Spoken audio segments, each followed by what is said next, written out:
विद्यार्थी सेनेचा वर्धापन दिन खूप वर्ष झाली. माझी राजकारणाची सुरुवातच ही विद्यार्थी सेनेतून झाली आणि त्याच्यातलं काम करत करत करत करत घडत घडत घडत घडत आज इथपर्यंत आलो. अमित आणि त्याचे सगळे सहकारी उत्तम काम करतील अशी अपेक्षा आहे, आशा आहे.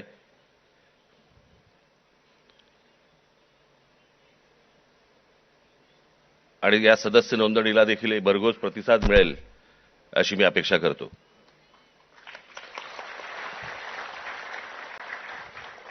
आज एवढ्या मोठ्या आंदोलनानंतर आज इतक्या लगेच विद्यार्थ्यांच्या आंदोलनानंतर लगेच इतक्या लवकर विद्यार्थी सेनेचा वर्धापन दिन आलाय.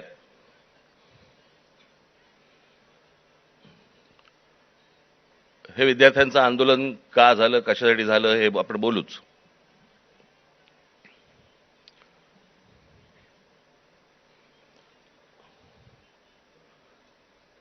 परंतु मी ज्या वेळेला कामाला सुरुवात केली त्यावेळेला काळ वेगळा होता, विषय वेगळे होते, आत्ताचे विषय वेगळे आहेत.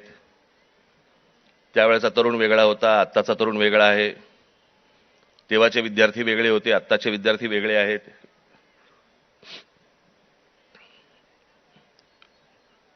आम्ही जो काळ पाहिला तो टेलिग्राम पासून ते इंस्टाग्राम पर्यंत पाहिला.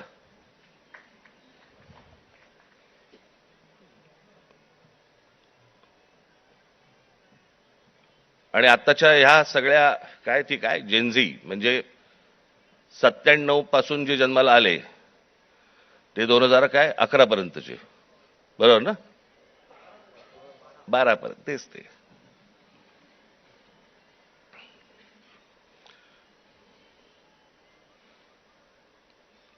या मुलांचं म्हणणं काय, या मुलांना काय हवंय? आपण हे जेनझी करतोय. इंग्रजी बोलणारी फक्त जेनझी नसतात. माझी विद्यार्थी सेनेच्या सर्व सहकाऱ्यांना माझी विनंती आहे, जेनझी 97 नंतर जन्माला आलेले 2011 पर्यंत 12 पर्यंतची मुलं ही महाराष्ट्राच्या ग्रामीण भागात पण आहेत.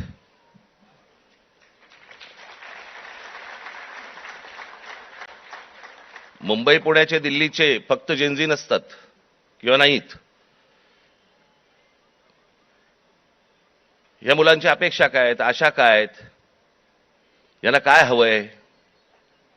मला असं वाटतं ही गोष्ट समजून घेणं गरजेचं आहे. काही जुन्या ज्या काही भ्रामक कल्पना ज्या होत्या, मला असं वाटतं त्याही आता आपण सोडून दिल्या पाहिजेत. आमच्या काळामध्ये आम्ही त्यावेळेला लहान असताना आमचे आई वडील सांगायचे, डोक्याला रात्री झोपताना तेल लावत जा, बुद्धी तल्लख होते. एका माणसाने आयुष्यभर केसाला तेल चोपडलं पण बुद्धी नाही आली.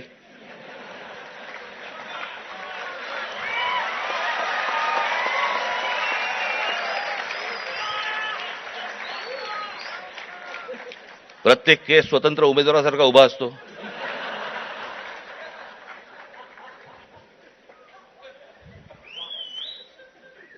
आणि हे म्हणे शिक्षण आणि तंत्रज्ञान मंत्री.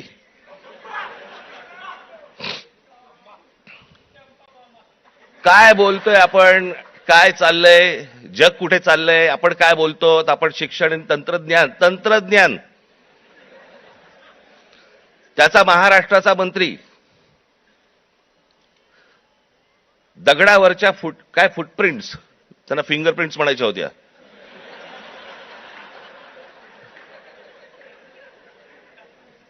ते म्हणे आता लिंक आधारशी करणार.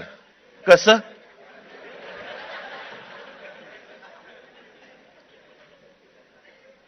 मला चंद्रकांत पाटलांच्या मेंदूवरचे मला फिंगरप्रिंट्स बघायचे आहेत.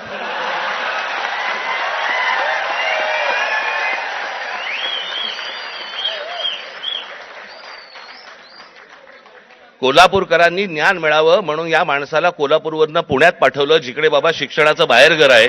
तिथेही काही नाही झालं. तिथेही काही नाही झालं.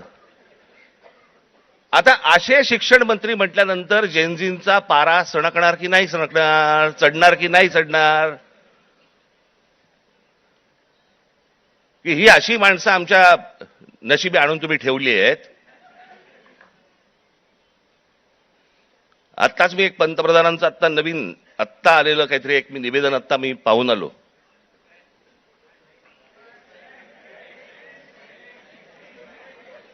ज्यात त्यांनी असं सांगितलेलं आहे की ज्या प्रकारचे व्हिडिओज आणि ज्या प्रकारची भाषा वापरली गेली ती अयोग्य आहे. मला मान्य आहे.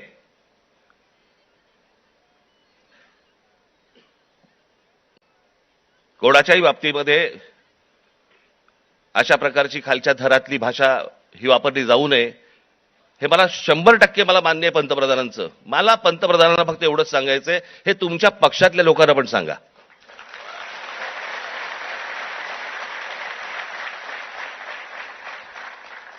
महात्मा गांधींपासून, जवाहरलाल नेहरूंपासून, इंदिरा गांधींपासून आतापर्यंत सगळ्यांपर्यंत आमच्यापर्यंत ज्या प्रकारची तुमची ट्रोलची जी काही टीम प्रत्येक राज्यांमध्ये जी बसवलेली आहेत, लोक बसवलेली आहेत, ते कोणत्या भाषेमध्ये आणि कोणत्या गोष्टी करत असतात मी पाहत नाही. मला ज्या गोष्टी कानावरती येतात, आज अनेक कलाकार आहेत,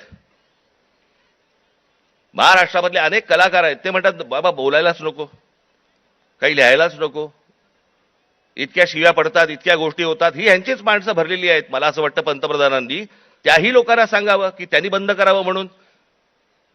हे गेल्या 12 वर्षातच सगळी सुरुवात झाली. भारतीय जनता पक्षाचे जी काही ट्रोलच्या टीम्स आहेत यांनी ह्या ज्या गोष्टी सुरू केल्या, याच्यातनंच हे ज्याला म्हणतो ना आपण, जे तुम्ही पेराल तेच उगवेल, तेच आलं अंगावर तुमच्या. त्याच्यात पंतप्रधानांनी सांगितलं की मला शिव्या दिल्या, माझ्या आईबद्दल बोलले. चुकीचंच आहे, हे मनापासून सांगतो मी, हे चुकीचंच आहे. पण माझी पंतप्रधानांना विनंती आहे, दुसऱ्यांनाही आया असतात.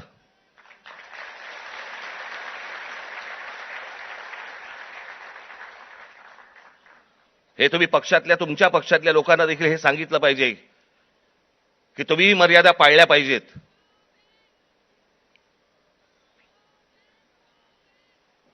आज पंतप्रधान सांगतात की मी त्या मुलांना सगळ्यांना माफ केलं, पण इतकी 12 वर्ष तुमच्या लोकांनी जे काही केलंय त्याची माफी कोण मागणार?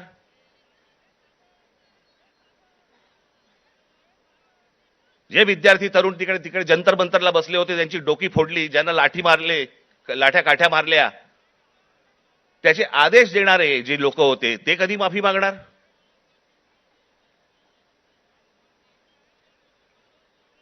आणि मला असं वाटतं की हे मूळ हे काय झालंय, नीटची परीक्षा हे कारण आहेच,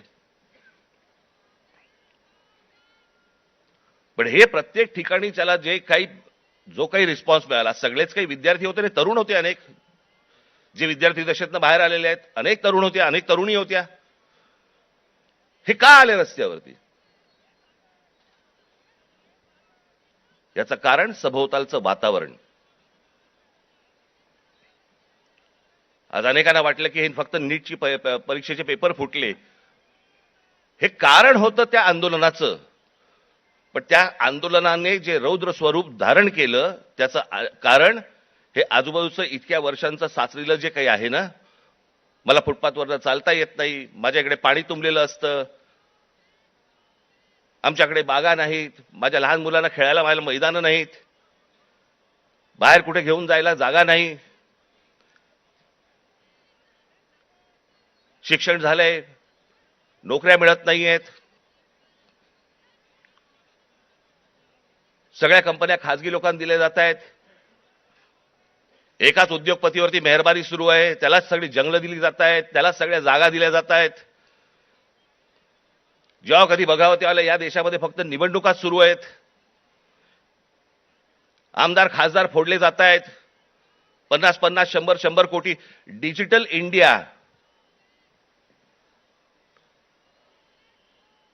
तुमच्याकडचे पैसे हे सगळे काय डिजिटलाइज केलेत वगैरे वगैरे, काय ज्या गोष्टी सगळ्या आता झाल्या. म्हणजे आमदार खासदार फुटतात त्यावेळेला कुठे कार्ड कुठे स्वाईप करतात?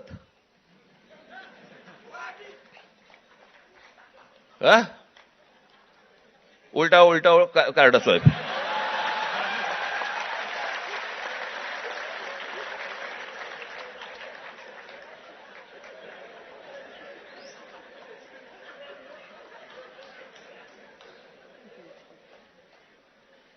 पैसे कुठे देतात मग? हे सगळं जे आहे हे सगळं साचलंय. हे सगळं साचलंय. त्या सगळ्या गोष्टींचा उद्रेक आता बाहेर येतोय. तो येणार, अजून येणार.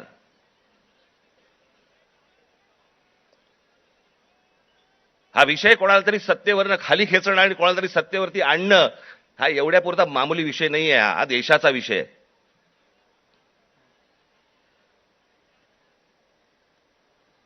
हा देशाच्या भविष्याचा विषय आहे. देशातल्या विद्यार्थ्यांच्या, तरुणांचा भविष्यातला विषय हा. काय होणार आहे त्यांचं? आज माझ्या महाराष्ट्रातल्या ग्रामीण भागामध्ये, देशातल्या आज ग्रामीण भागामधला तिकडचा तरुण, तिकडच्या तरुणी काय करत असतील दिवसभर? काय विचार करत असतील?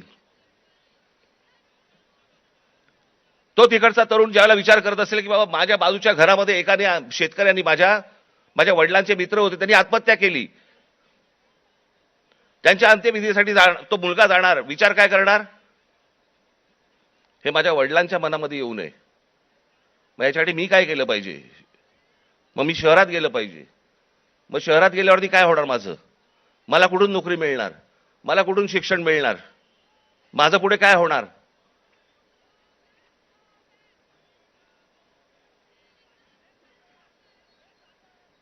आज शहरांची परिस्थिती बघा.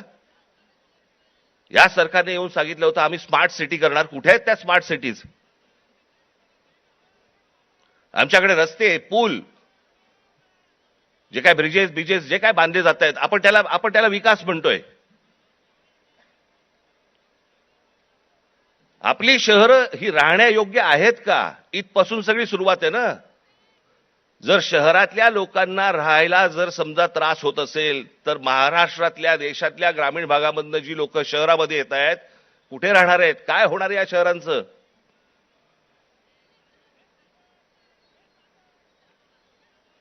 मी आता एक जस्ट तुमच्यासाठी म्हणून एक आकडा म्हणून आणलाय. आजची देशाची शिक्षणाची परिस्थिती हे वर्तमानपत्रांमध्ये आलेलं,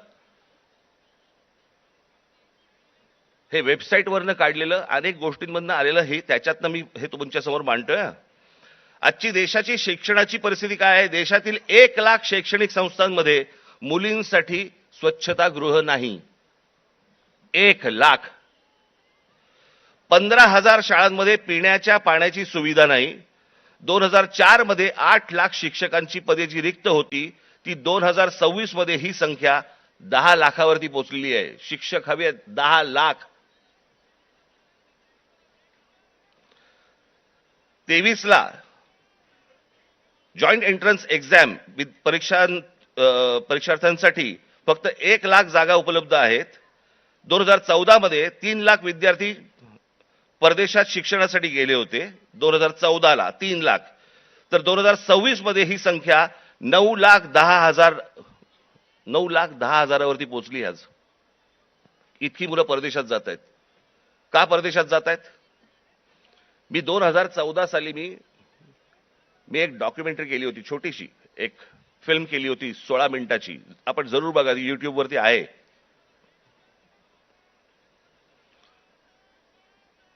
त्याच्यामध्ये मी म्हटलं होतं की शिक्षण इथे पण मिळू शकतं, नोकरी कदाचित इथेही मिळू शकते. ही मुलं परदेशात का जात आहेत? ही सगळी मुलं परदेशात जात आहेत याचं कारण सभोवतालचं वातावरण.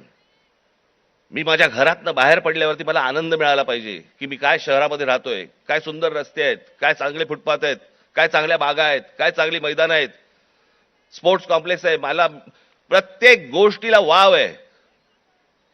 मग आमच्याकडे ही गोष्ट का नाहीये? आज कित्येक चित्रकार, कित्येक खेळाडू आज आमच्या ग्रामीण भागामध्ये आहेत. वावच नाही. काय करायचं पुढे माहिती नाही, कोणाला भेटायचं कल्पना नाही. हे जे सगळं साचलंय ना, हे साचलेलं सगळं बाहेर येतंय.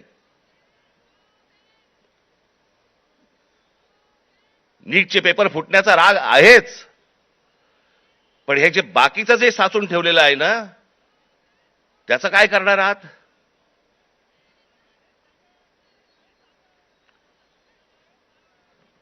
दोन 2014 मध्ये परदेशातील शिक्षणावरती भारतीयांनी, परदेशात जे गेले लोक 2014 मध्ये, त्या भारतीयांनी किती पैसे खर्च झाले त्यांनी स्वतःहून जे खर्च केले, म्हणजे आपल्या देशातनं जे बाहेर पैसे गेले ते किती गेले? तर ते 79,500 कोटी खर्च झाले. 79,500 कोटी. आज हा खर्च वाढून, आज 2026 मधली गोष्ट बोलतोय, किती वरती गेलाय? तर तो 5,85,000 कोटीवरती गेलाय. म्हणजे 5,85,000 कोटी हे आपल्या देशातनं आपली मुलं बाहेर शिक्षणासाठी गेलेत, त्यांच्या आई वडिलांनी जो खर्च केलाय तो 5,85,000 कोटी आपल्याकडनं परदेशात गेलेले आहेत. हजारो उद्योगपती, हा तर लोकसभेमधला आकडा आहे, हजारो उद्योगपती आपला सगळा बोजा बिस्तारा गुंडाळून परदेशात निघून गेलेत.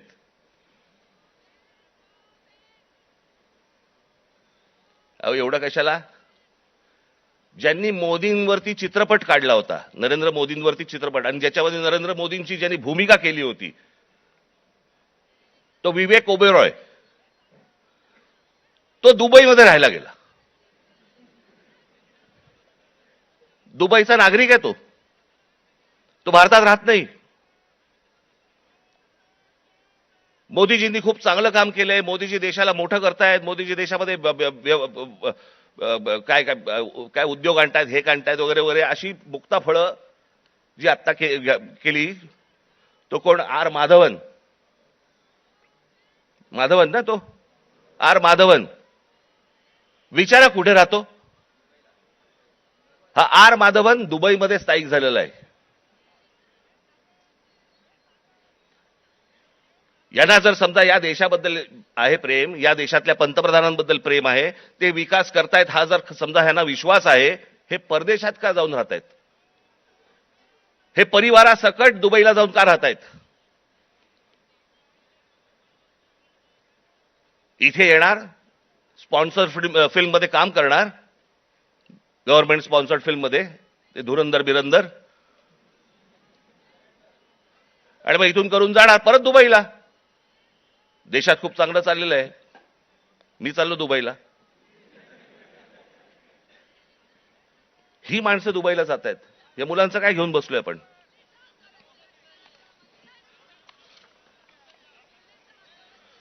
दोन 2004 मध्ये काँग्रेस सरकार ज्या वेळेला होतं त्यावेळेला शिक्षणावरती खर्च किती होता? 3.2%. आज 2026 मध्ये तो किती आहे? 2.8%. म्हणजे शिक्षणावरती जेवढा खर्च व्हायला पाहिजे, अमेरिकेमध्ये जाऊन बघा, युरोपमध्ये जाऊन बघा, शिक्षणावरती काय प्रकारचा खर्च करतायत. आज त्या मुलांना, त्या विद्यार्थ्यांना, त्या मुलांना त्यांची स्वप्न, त्यांना काय म्हणायचंय, त्यांना काय सांगायचंय, त्या प्रत्येक गोष्टींसाठी, प्रत्येक स्वप्नांसाठी त्यांच्याकडे वाटा आहेत. आज पंतप्रधान सांगतायत, त्यांच्या निवेदनामध्ये बोललेत की ही विद्यार्थी हे सगळे जे आहेत हे चुकीच्या रस्त्यावरती भरकटलेले आहेत. चुकीच्या रस्त्यावरती. मी एक ओशोंचं एक वाक्य ऐकलं, मी वाचलं होतं ज्यावेळेला, मी त्यातलं एक वाक्य होतं ओशोंचं, फार छान वाक्य होतं. आणि त्याच्यामध्ये असं म्हणाले ते कि कौन कहता है कि इस देश का युवक गलत रास्ते पे भटक रहा है? रास्ता बनाने वालों ने ही अगर गलत रास्ता बनाया है तो युवकों को क्यों टोकते हो?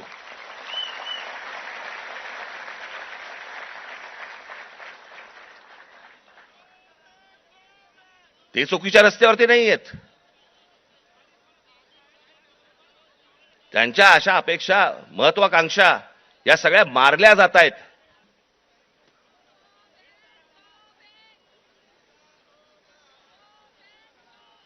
मोदींनी सांगितलं की आज मी म्हणे त्या सगळ्या ज्यांनी कोणी ट्रोल बिल केले त्यांना मी सगळ्यांना माफ करतो. या नीटच्या परीक्षांचे पेपर फुटल्यानंतर ज्या मुलांनी आत्महत्या केल्या त्यांच्या आई वडिलांची कोण माफी मागणार?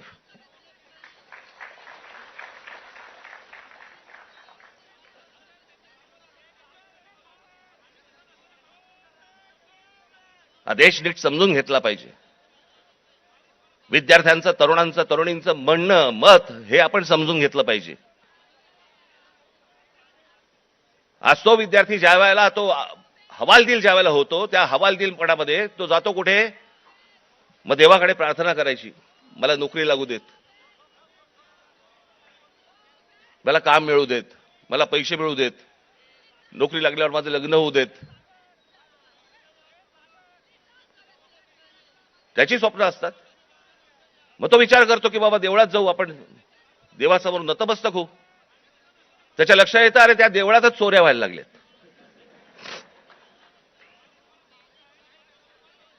देवळात चोऱ्या. राम मंदिरासारखं इतकं भावनिक दृष्ट्या महत्वाचं असलेलं एक राम मंदिर उभं राहतं आणि त्या राम मंदिरामध्ये 1400 कोटी, आता नुसता जस्ट आकडा आलेला आहे, 1400 कोटी रुपयांची चोरी होते.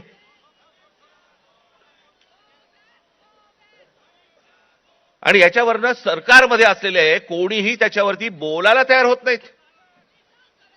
राम मंदिरावरती मतं मागताना बरोबर गेलात तुम्ही. मग ज्या वेळेला 1400 कोटी रुपयांची चोरी झाली, पंतप्रधान स्वतः एकटे गेले होते, सगळेजण बाजूला उभे होते.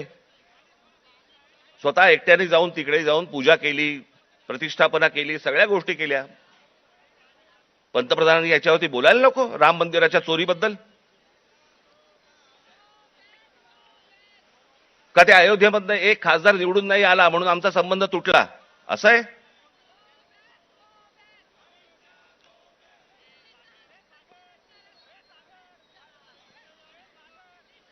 आज तो हवालदिल झालेला जो तरुण आहे, तो या सगळ्या मंदिरांचा रस्ते पकडतोय. धर्मांध बनवू नका त्या तरुणाला. शिक्षणाच्या वाटेवरती लावा. नुसतं जय श्रीराम बोलून होणार काही नाहीये. आज अनेक गोरक्षक गाड्या पकडतायत, गायी पकडतायत, सगळ्या पकडतायत. आणि हेच आमचेच पंतप्रधान ऑस्ट्रेलियामध्ये जाऊन सांगतायत की बीफ एक्सपोर्टमध्ये भारत हा 1 नंबरचा देश आहे. बीफ एक्सपोर्टमध्ये. ते कापल्याशिवाय होणार आहे का एक्सपोर्टमध्ये आपण 1 नंबरचे? मग त्या गोरक्षकांचं काय करायचं? आपण करतोय काय? देश चाललाय कुठे? देश काय विचार करतोय? काही कशाचा कशाला ताळमेळ नाही. बस दिसली जमीन की दे अदानीला, दिसलं जंगल की दे अदानीला. आम्ही काही ह्या सगळ्या गोष्टींचे काय फक्त टीका करण्यासाठी हा विषय नाहीये. मला असं वाटतं ही गोष्ट परिस्थिती समजून घेणं गरजेचं आहे की या देशामध्ये काय सुरू आहे आणि काय घडतंय. मी आज अजून एक गोष्ट तुमच्या समोर आणणार आहे. माझे पत्रकार बांधव इथे आलेले असतील, तुम्ही विचार करा. आपण जातो, श्रद्धेने जातो, मंदिरात जातो, आपण काही दानपेटीमध्ये टाकतो, ज्याच्यावरती या देशाच्या सगळ्या मंदिरांमध्ये लाखो कोटी रुपये जमा होतात. काय होतात त्याचं, काय होतं काय नाही माहित नाही. त्याचे ट्रस्ट असतात, त्याचे ट्रस्टी असतात सगळे. मग त्याच्यातनं आपल्याला कळतं चोऱ्या होत आहेत. आता हे प्रकरण घ्या. पत्र आहे प्रति माननीय श्री एकनाथ शिंदे साहेब, उपमुख्यमंत्री महाराष्ट्र राज्य. विषय सिद्धिविनायक मंदिर न्यास मधील दानपेटीतील चोरीबाबत वरिष्ठ पातळीवरती चौकशी करण्याबाबत. जिथे आपण श्रद्धेने जातो, जिथे दानपेटीमध्ये आपल्याकडे भाविक जातात आणि पैसे टाकतात,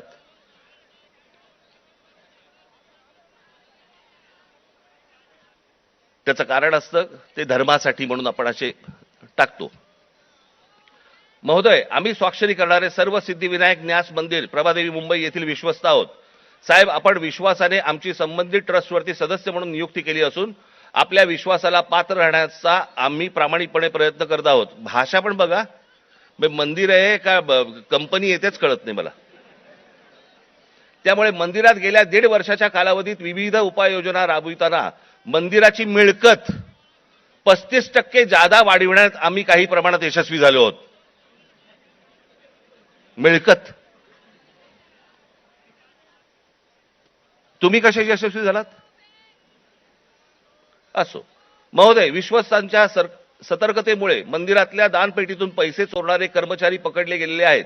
हे कर्मचारी पकडण्यापूर्वी दर बुधवारी मंदिरातल्या दानपेटीतील रकमेची मोजदाद ही 50 लाख रुपयाच्या आत होती. मात्र हे कर्मचारी पकडल्यानंतर गेले 3 आठवड्याची दानपेटी रक्कम ही 1.5 कोटी रुपयांच्या घरात पोहोचली आहे. याचाच अर्थ यापूर्वी दर आठवड्याला दानपेटीतील जमा होणाऱ्या काही रकमेतील काही रक्कम ही लंपास होत होती.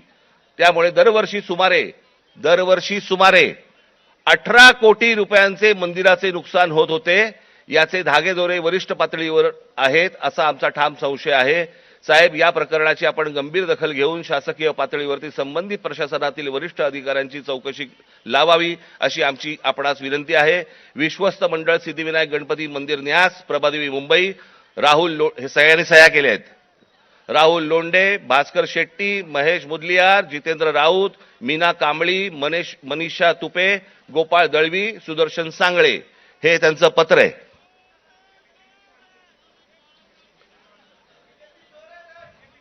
हे सगळं म्हणजे 18 कोटी रुपये दर वर्षाचे सिद्धिविनायक मंदिरामधनं चोरी होतीये. आपण भाबडेपणाने, भाविकपणे आपण तिकडे जातोय, दानपेटीमध्ये आपण टाकतोय. हे असल्या चोऱ्या होत आहेत. ही माणसं सगळी मंदिरं लुटतायत. हाच तो तरुण, हेच ते विद्यार्थी परीक्षांच्या वेळेला नोकरीसाठी मंदिरामध्ये जातायत, पायऱ्या झिजवतायत, सांगतायत देवाला मला नोकरी मिळू देत, आणि त्याच मंदिरामध्ये चोऱ्या होत आहेत. तिकडचेच विश्वस्त चोऱ्या करतायत. तिकडचीच माणसं चोऱ्या करतायत. हा आमचा धर्म, ही आमची धर्माची मंदिरं. सरकारवरती विश्वास ठेवता येत नाही म्हणून मंदिरात जावं, तर मंदिरावरती विश्वास ठेवता येत नाही. ही जर समजा देशाची परिस्थिती असेल, होईल काय? रस्त्यावरतीच उद्रेक होईल.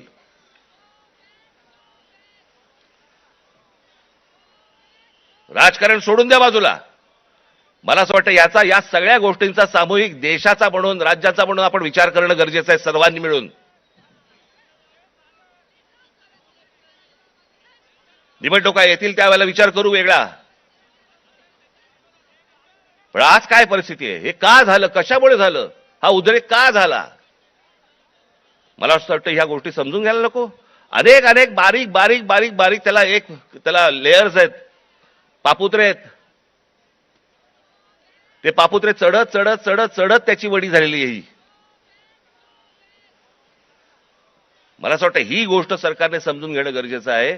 आज मनातल्या तरुणांच्या, विद्यार्थ्यांच्या आशा, आकांक्षा, महत्वाकांक्षा या मला असं वाटतं विद्यार्थी सेनेने समजून घेणं गरजेचं आहे. नोंदणी होत राहील, पण ते काय विचार करतायत मला असं वाटतं हे पाहणं गरजेचं आहे. याच्यामध्ये जर बदल झाला नाही, मी हीच गोष्ट एकदा मागे जेव्हा नीटचा पेपर फुटला होता 2016 साली, तेव्हा मी पंतप्रधानांना फोन केला होता आणि त्यांना मी सांगितलं होतं की म्हटलं हे तुम्ही स्वतः ह्याच्यामध्ये जातीने लक्ष घाला या प्रकरणामध्ये. म्हटलं देशातले शेतकरी आत्महत्या करतायत, हे मी 2016ला सांगितलं होतं. म्हटलं उद्या हे विद्यार्थी आत्महत्या करतील, आणि आज तेच घडलं. 21 विद्यार्थ्यांनी आत्महत्या केली.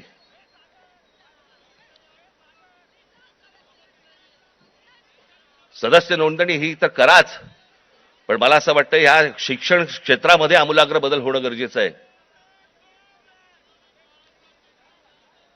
त्याच्यासाठी विचारवंतांची गरज आहे. जे विचारवंत या देशामध्ये आहेत त्यांना बोलवणं गरजेचं आहे.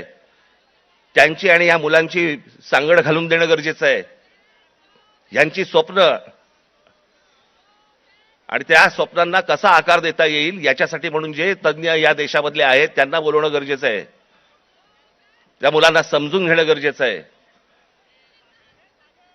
मला असं वाटतं एवढीच अपेक्षा माझी आज या दिवशी मी व्यक्त करतोय. आज या विद्यार्थी सेनेच्या मुलांनी, सर्वात तरुणींनी या महाराष्ट्रातल्या विद्यार्थ्यांची अपेक्षा, आशा, आकांक्षा या समजून घ्याव्यात आणि त्याला आकार देण्याचा मला असं वाटतं जास्तीत जास्त प्रयत्न करावा. भविष्यातल्या तुमच्या सगळ्या वाटचालीसाठी माझ्याकडनं मनपूर्वक तुम्हाला सर्वांना शुभेच्छा देतो आणि आपणा सर्वांची मी रजा घेतो. धन्यवाद. जय हिंद, जय महाराष्ट्र.